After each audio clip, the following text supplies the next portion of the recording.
امام جعفر صادق ہے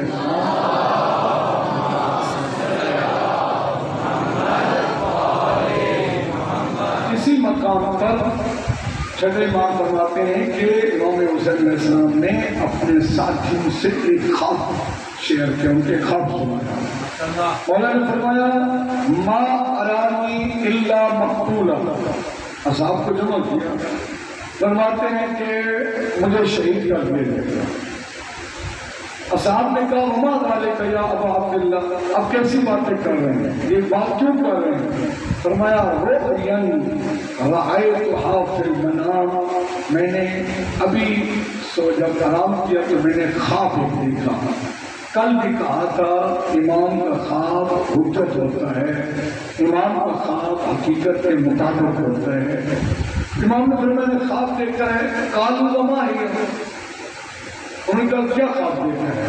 مولا فرماتے ہیں رأیت کلابا تنحشنی، میں نے خواب میں چند کتے دیکھے جو مجھے کاٹ رہے ہیں،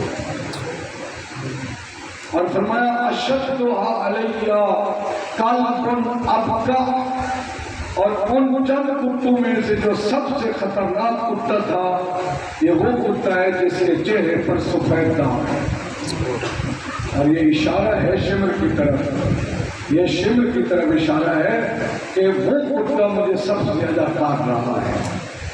سیرت الشہداء نے فرما دیا مجھے کتے کاٹ رہے ہیں، اس سے مطلب ہے امام بیان کر رہے ہیں جو امام برحق کا دشمن ہو وہ نجس لعین جانور ہوتا ہے۔ امام نے فرمایا وہ کتوں کو دیکھ رہا ہوں جو مجھے کاٹ رہے ہیں۔ پھر اس کے بعد بڑا اہم مقام آتا ہے، میں بہت ساری چیزوں کو چھوڑ رہا ہوں، وہ ہے مقام شراف۔